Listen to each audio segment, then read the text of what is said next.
Let us open our Bible on Psalm 78, verse 6.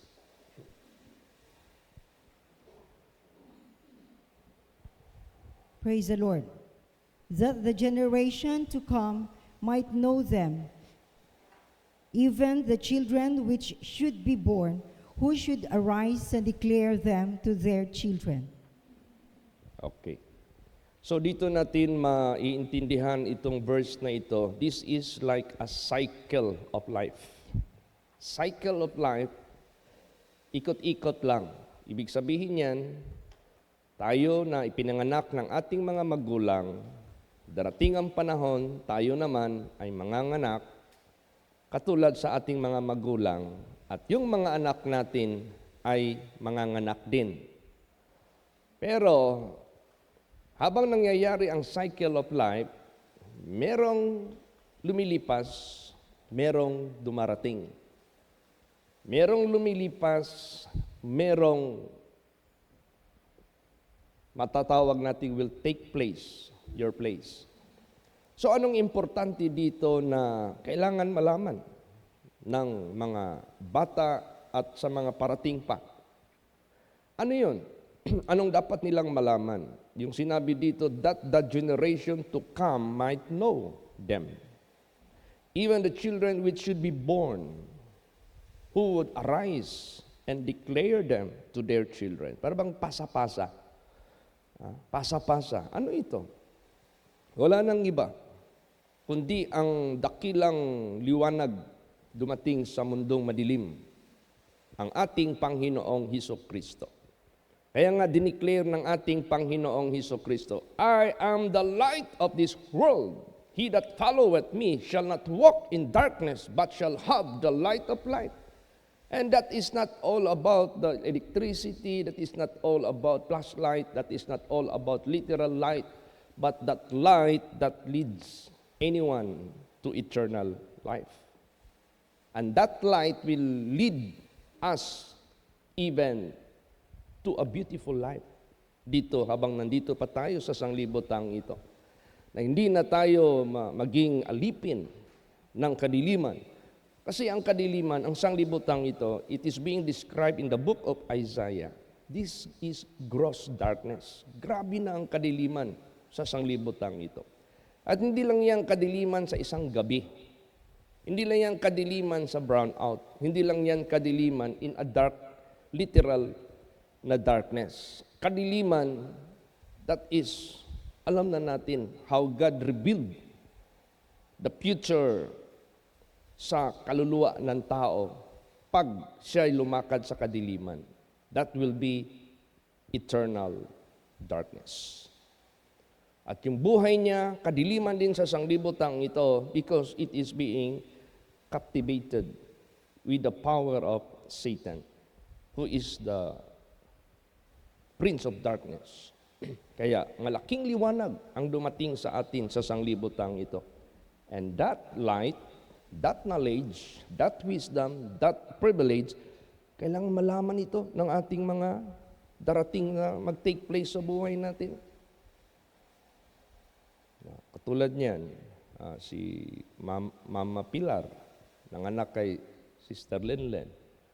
Pagkatapos Sister Lenlen, manganganak din kasi married. Pero kaso sa edad nila, parang malabo na. So saan na lang nila ngayon i-pass on yung knowledge na kaligtasan? Doon sa mga tao, kung kanino sila imimit ng ating Panginoong Diyos. Sa pamangkin, sa kapatid, kanino pa na hindi paligtas. I-pass on natin ito. Tayo naman na may mga anak din, tayo manguna sa paninindigan, sa kaliwanagan ng Diyos, sa ating Panginoong Kristo, ipasa natin sa mga anak. Yung mga anak natin, manganganak din yan. So that is the cycle of life. Sa literal, anong ginagawa ng mga magulang pag sila ay nag-asawa? Magkakaanak. Kailan ba mag-asawa yung tao?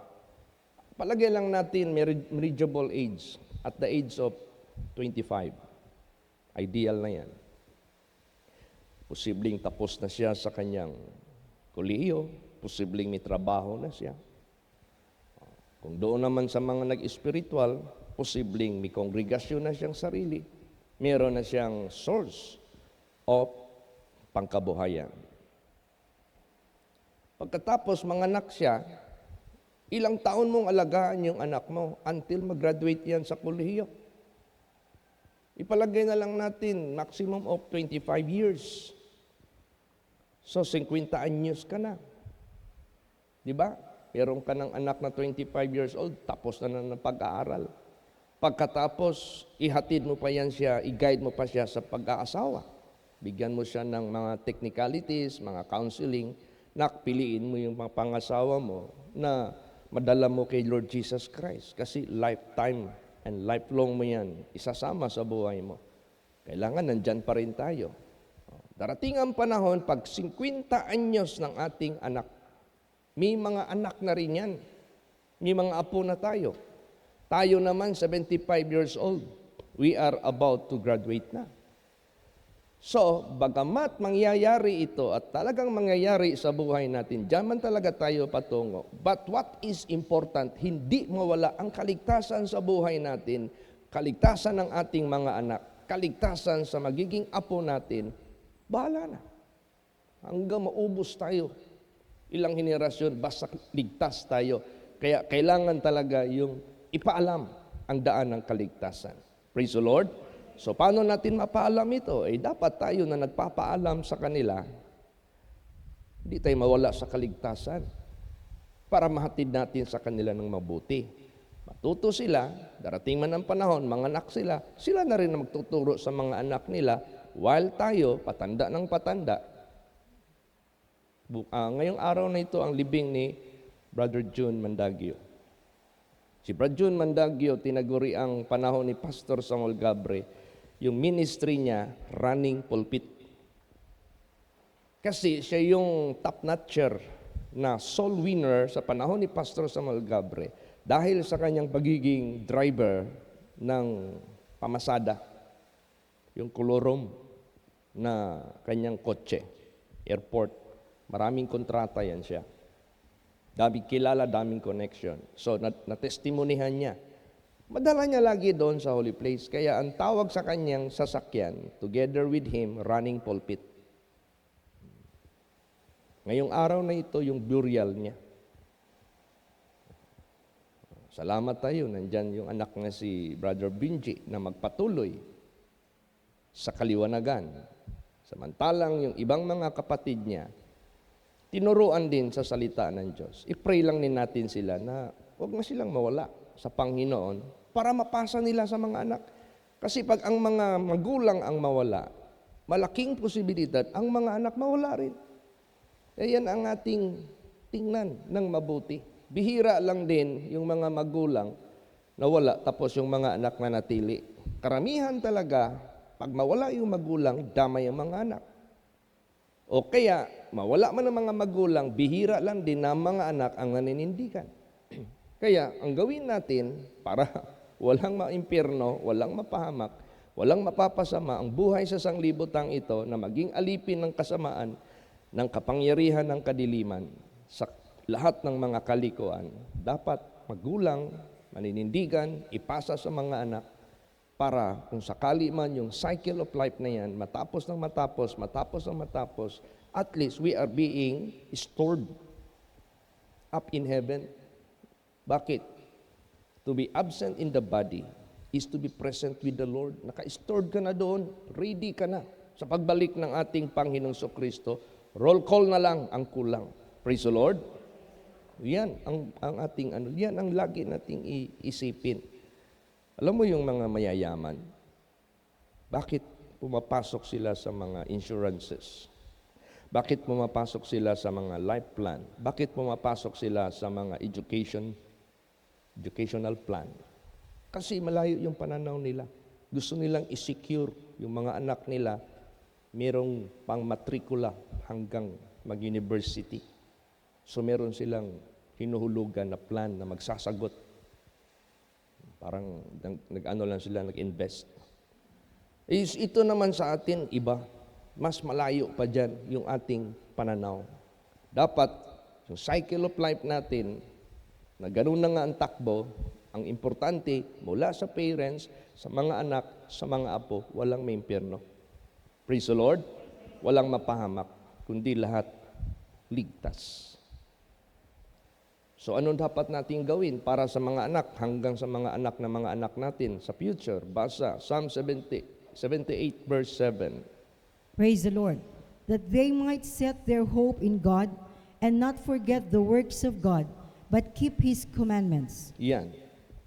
Para maglagak sila ng pag-asa sa Diyos. Now, what kind of hope you can have in God? Anong klaseng pag-asa ang ma-benefit mo pag ilagay mo sa Diyos ang iyong pag-asa? Di ba sinabi dyan, godliness is profitable unto all things, having promised the life that now is, and the life that which is to come. So, ang ibig sabihin yan, pag nilagay natin ang pag-asa sa Diyos at ginawa din ng mga anak natin at ginawa din ng mga apo natin, there are two benefits. Temporal, God can take care sa buhay natin, even the so-called the entire lifespan sa buhay natin, kung hanggang saan tayo makarating, God can take care of us, to feed us, to clothe us, to shelter us, to protect us until death. Kaya niya yan gawin. At the life that which is to come, the second chapter of our life, which is far more lasting. He prepared a habitation for us. Yan yung sinabi niya, let not your heart be troubled. Believe in God, believe also in me. For in my Father's house are many mansions. If it were not so, I would have told you, I go and prepare a place for you. And if I go and prepare a place for you, He went already. Ginawa na niya yun. I will come again. We are waiting for that. So that where I am, there ye may be also. So ibig sabihin niyan, dalawa ang benepisyo natin as we put our hope in God. Praise the Lord. And not forget the works of God. Huwag nating kalimutan ang mga works of God, ang mga judgments ng Diyos. Kung paano yung pagliligtas, paano yung pagpapahamak sa mga dapat ipahamak, kung paano pagligtas sa mga dapat maligtas, kung paano ang pakapasok sa kaharian ng Diyos, at paano rin ang tao, bakit may impyerno. So we have to remember all those things kasi He is the same yesterday, today, and forever. Cycle din yan eh. Ano yung nagawa ng mga tao noon, gumawa ng kasalanan, napahamak, pag sundin natin sila, the same destruction. Paano yung mga tao nag-obey, naniwala sa Diyos till death, kung paano sila naligtas, pag sundin natin sila, ligtas din tayo pag sinunod natin sila. Mark the perfect man, because the end of that man is peace. So, do not forget His works. Praise the Lord. But keep His commandments. This is the recommendation of God. Para bang, I set before you two things, life and death. Choose life. I set two things before you, transgressing the commandments and keeping the commandments. Keep the commandments. Pag ang Diyos mag-recommend, that is for our own good. So, kaya, yan ang ating tandaan. I-connect sa mga anak, i-connect sa mga anak. Praise the Lord. Huwag natin itago ito. Huwag natin itong parang i-let go lang natin ang ating mga anak without having all this knowledge. Kailangan ipaalam natin sa kanila. Basahin natin ang Psalm 78:4. Praise the Lord. We will not hide them from their children, showing to the generation to come the praises of the Lord and His strength and His wonderful works that He has done. Yes, lagi natin itong ihayag. Tingnan mo, bakit may Sunday school ang mga bata? Mga bata noon sa panahon ni Auntie Vic, kapatid ni Pastor Samuel Gabre, na ngayon ay mga lolo-lola na. Di ba? Yung natutunan nila kay Auntie Vic noon hanggang ngayon, nakaritin yan sa isip nila. isa yan na naging factor na nanatili sila sa Panginoong Diyos because they cannot forget. Hindi na nila malilimutan. Praise the Lord. Hindi na nila malilimutan. Kaya, cycle. Kung ano yung ginawa sa panahon ni Auntie Beck, mayroong mga Sunday school sa mga kabataan. Ganon din. Same. Palitan ng mga young people to handle that. Para hindi sila mawala. Meron tayong spiritual retreat. Meron tayong spiritual youth camp. Bakit? Para sa mga teenagers and 20 above na mga young people, ma-preserve din sila. Yung mga adults, patuloy na sumisimba sa bawat samba para ma-preserve. Preserve ang parents, preserve ang mga anak, preserve ang mga grandchildren.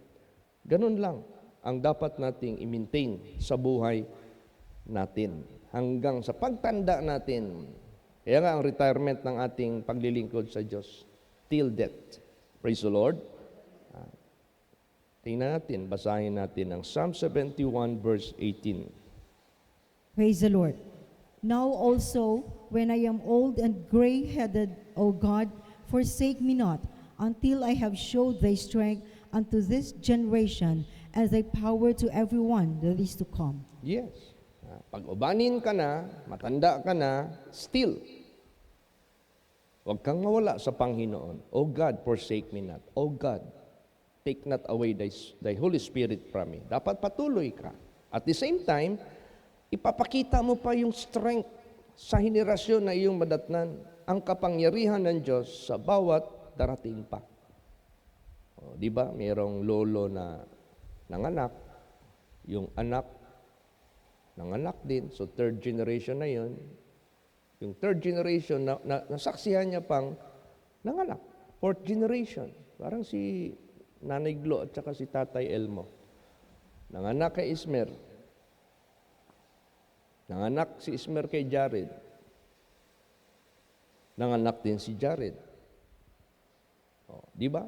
Makita pa nila yung fourth generation. At sila, hindi nawala sa Panginoon.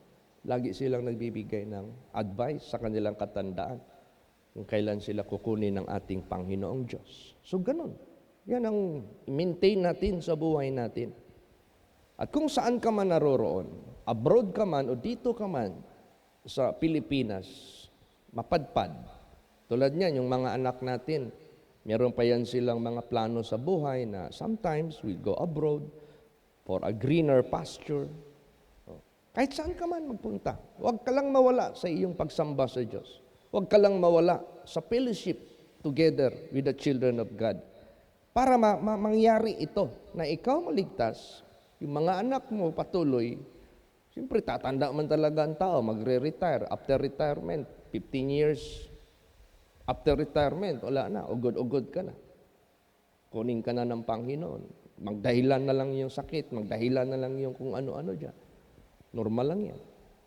At least, hindi nawala kung magpunta ka man ng abroad o dito ka man sa Pilipinas. Kasi meron kasing iba, nandito sa Pilipinas, active, pagdating doon sa abroad, parang nasilaw na ba? Sa pira, nasilaw na sa lifestyle sa mundo. Parang baka na nakabuhi sa, ang tawag niya? Bakod, nag-wild na.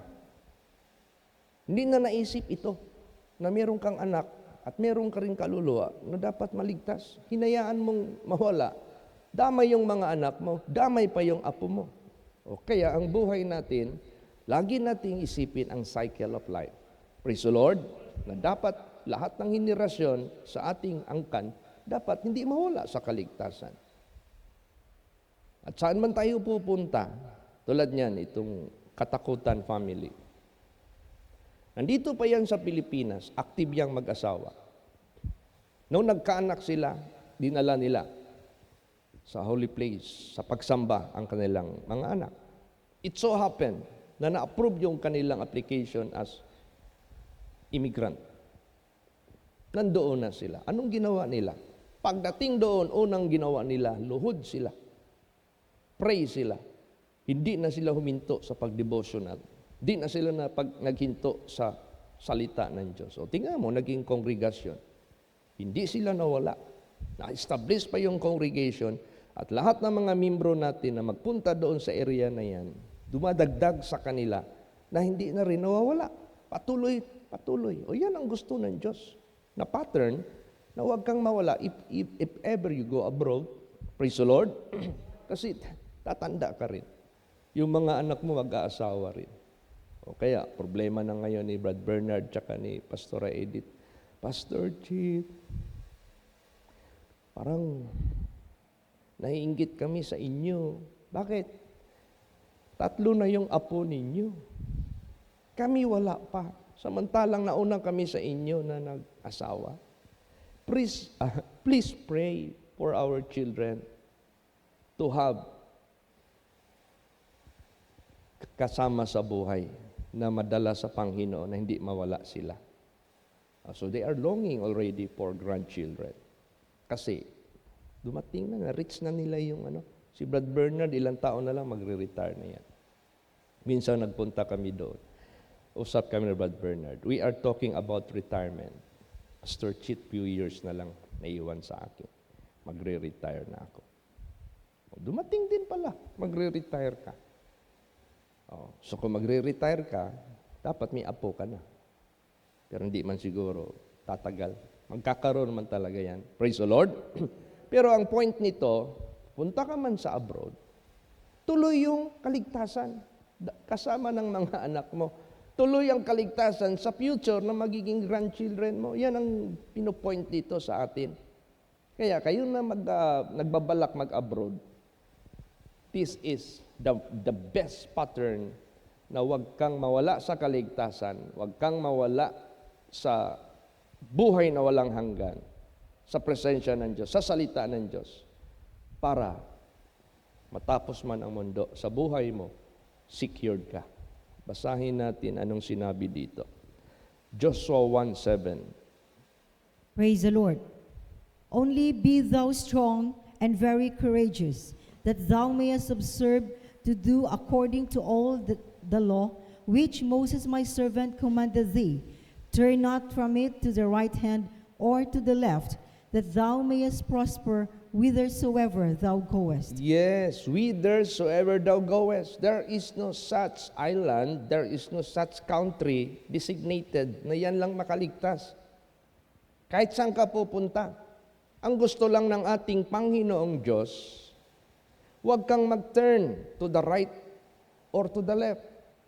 Ibig sabihin yan, ano yung natutunan mo sa ikaliligtas ng kaluluwa mo, kasama ng iyong pamilya, magpunta ka man sa abroad, huwag kang lumihis. Kasi may mga ganun na kasaysayan eh. Dito, faithful. Sumisimba, nagsisikap. Pagdating doon sa abroad, nasilaw ngayon sa pera, nasilaw ngayon sa lifestyle doon. Lumihis na sa kaliwa at sa kanan, hindi na nagpatuloy sa kabanalan, nag-adapt na ng way of life doon sa worldliness, doon sa carnality, nawala. Sayang. Yung mga anak damay, sayang yung mga apo damay. O di dapat yan ang ating pinaka-concern sa buhay natin na huwag tayong mawala kahit saan tayo magpunta. Praise the Lord. Basa pa Joshua 1:8 kung gusto mo ng success. Sige. Praise the Lord. This book of the law shall not depart out of thy mouth, but thou shalt meditate therein day and night, that thou mayest observe to do according to all that is written therein. For then thou shalt make thy way prosperous, and then thou shalt have good success. Yes. Ano bang purpose magpunta ka sa abroad? To have a greener pasture, to have a good success. Now, gusto mo mangyari iyan sa buhay mo. Yan, ito ang gawin. This book of the law shall not depart out of thy mouth, but thou shalt meditate therein day and night. Now, paano mo mapiperform ito kung wala kang simba doon? Kung wala kang fellowship doon? Kung wala kang continuation doon sa pag-gather sa salita ng Diyos? Kasi parang ano yan eh, parang yellow. Yung ice, matutunaw yan. Pag hindi yan maintain, mag-fade away yan. So, kailangan talaga, if you go abroad, see to it, merong fellowship kang mapuntahan doon na holy place. Or if magpili ka ng isang lugar, ikaw ngayon ang maninindigan para magkaroon ng holy place doon. Basta huwag ka lang mawala. Praise the Lord. yung tinatawag na little sanctuary. Hindi ka mawala ba? This book of the law shall not depart out of thy mouth, but thou shalt meditate therein day and night, that thou mayest observe to do according to all that is written therein. Kasi pagdating mo doon, mapapasabak ka talaga sa mga tukso doon. Mapapasabak ka talaga doon. So, para hindi ka ma-move sa pag-observe mo sa salita ng Diyos to maintain the worthiness of all God's favor and salvation, huwag kang mawala. And yung isip mo na mag-abroad para mag-prosper ka, meron kang good success, ito, pinaka the best formula. Huwag kang mawala sa sa pag-obey. Then thou shalt make thy way prosperous. Mag-apply ka ng trabaho, i-bless ng Diyos. Mag-apply ka ng PR, i-bless ng Diyos. Mag-apply ka ng citizenship, ipaprosper ng Diyos. Magtrabaho ka, nandyan yung success. Alam mo, merong gathering si Pastora Edith sa isang school. Nung nag-aaral yan siya ng caregiver. Tapos, pinasubmit yung mga foreigners ng story nila. How you able to come into this country. How it was, paano nangyari. So, sinulat niya. Sa lahat ng mga letters doon na nag-submit, ang kanya ang napili. Bakit? Naging testimony ni Pastora Edith that it was by the power of God. Na-impress ngayon yung mga nagbabasa doon, yung kanyang ginawang modelo na napakaganda ang kanilang pag-migrate doon. Na-bless sila. Kasi dito pa lang, naninindigan. Papunta pa lang doon, ang isip, maninindigan. Kaya sinasamahan ng Diyos. Pinoproteksyonan ng Diyos. Praise the Lord.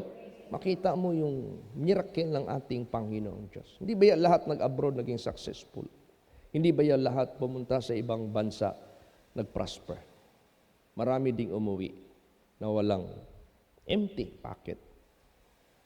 Kaya ito ang pinaka-the best na formula. Kahit saan ka pupunta. So ano pa? Joshua 1:9, pakibasa. Praise the Lord. Have not I commanded thee? Be strong and of a good courage. Be not afraid, neither be thou dismayed.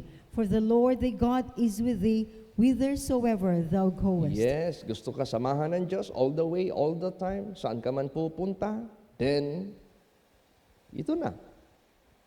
Be strong and be of good courage. Kasi, alam mo nung pumunta doon si Pastora Edith and family, grabe yung challenge. Pag-land pa lang nila doon sa Canada, walang relatives, walang kilala, hindi nila alam saan sila matutulog. Pero may ginawang angel. May angel doon na ginamit ang Diyos na taga doon, puti. Siya yung nag-assist. Pinakontak doon sa Pilipina. Yung Pilipina na naman, parang chain reaction, yun naman ang nagsundo. Yun ang nag-facilitate sa hotel, lahat-lahat. Yun ang nag-provide ng mga higaan, lahat, mga kumot. Kasi pumunta sila doon. Akala nila, kaya nilang lamig. Hindi basta-basta. Yun, naging successful. Kahit saan ka magpunta. Praise the Lord. So, huwag hintuan. Hindi kayo magpunta ka doon, pili ka ng mga lugar gusto mo. Tinitingnan mo lang yung economy, job opportunity, pero hindi mo tinitingnan yung iyong fellowship with the children of God. Punta ka doon dahil may relative ka, pero yung relative mo naman, wala naman sa Panginoon. Yun ang basihan mo, baka makontaminate ka. Baka pagdating ng panahon, mahawaan ka. Kaya nga, sinabi dyan, tell me who your friends are, and I will tell you who you are. Evil communication, corrupt good manners. Not meaning to say we are considering our relatives are evil, but in terms of spirituality, we have to handle it with carefulness. Mag-ingat tayo sa spiritual side natin. Praise the Lord, because that is forever. That is eternal impact sa ating buhay. So, see to it, magpunta ka man sa ang lugar, kailangan hindi ka mawala sa fellowship. Hindi ka mawala sa assembling of one another. Basahin natin. Hebrews 10:25. Praise the Lord. not forsaking the assembling of ourselves together, as the manner of some is, but exhorting one another, and so much the more as you see the day approaching. Yes. What is the day approaching? Hindi natin masabi, pagbalik ni Lord Jesus, kung mga anak natin maliliit pa o malalaki na. Hindi natin masasabi, pagbalik ni Lord Jesus, makikita ba natin yung mga apo natin? Hindi natin masasabi sa pagbalik ni Jesus Christ, buhay pa tayo, makikita pa natin yung fourth generation. We can never tell such situation.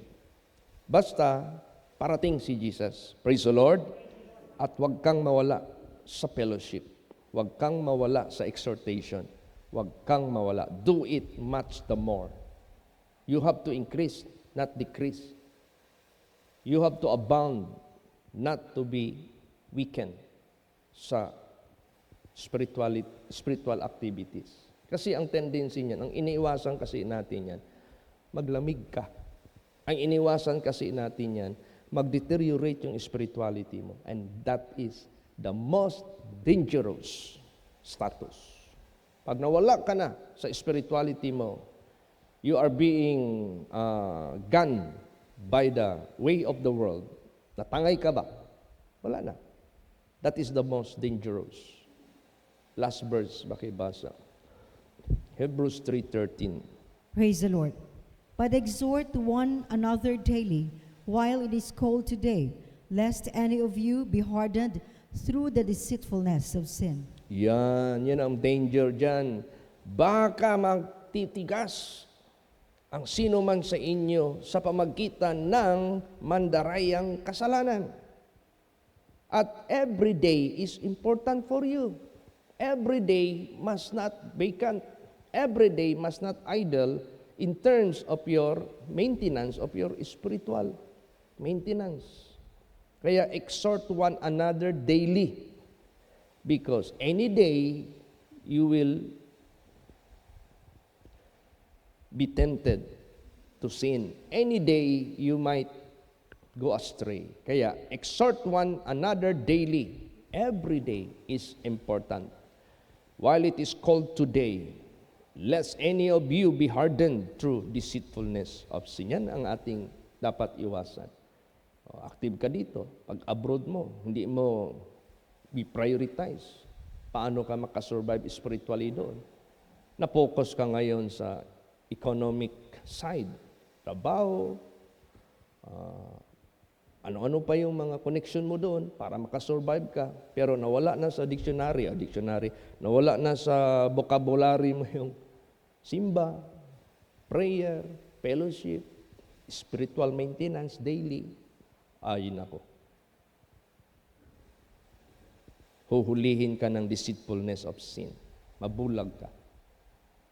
Tapos, pag mainganyo ka na sa sanglibotang ito, hindi na importante sa iyo yung spirituality.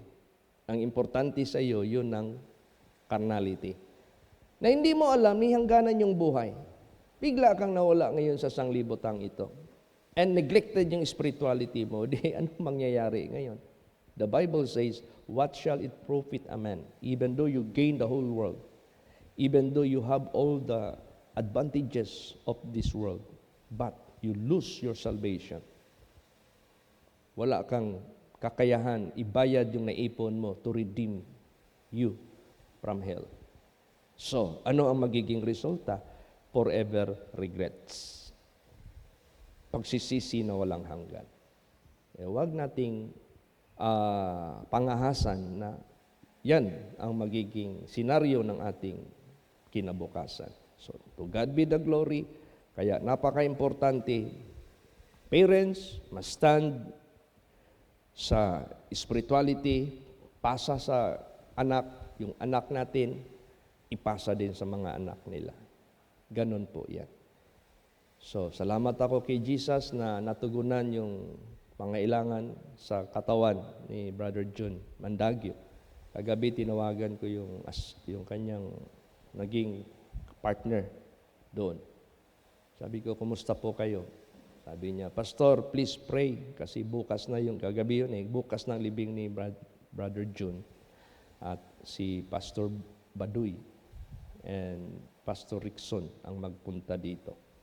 So let's pray for the successful burial service. Biko, kumusta ang bayaran? Yung mga babayaran dyan.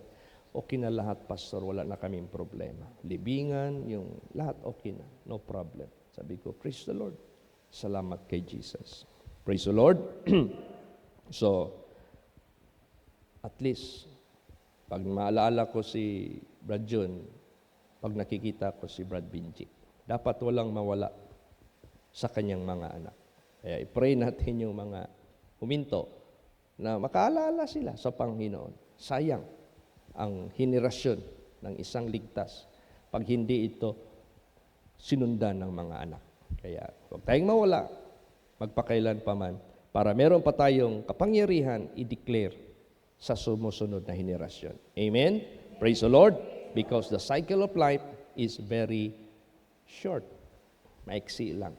If you reach, Brother June, na-reach niya 75. Lumampas na siya sa minimum of 70.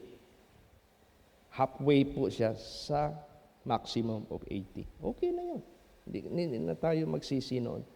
Kaya tayo, regardless what age we can reach, never mind, basta wag tayo mawala sa kaligtasan. Amen? Praise the Lord. Magsitayo po ang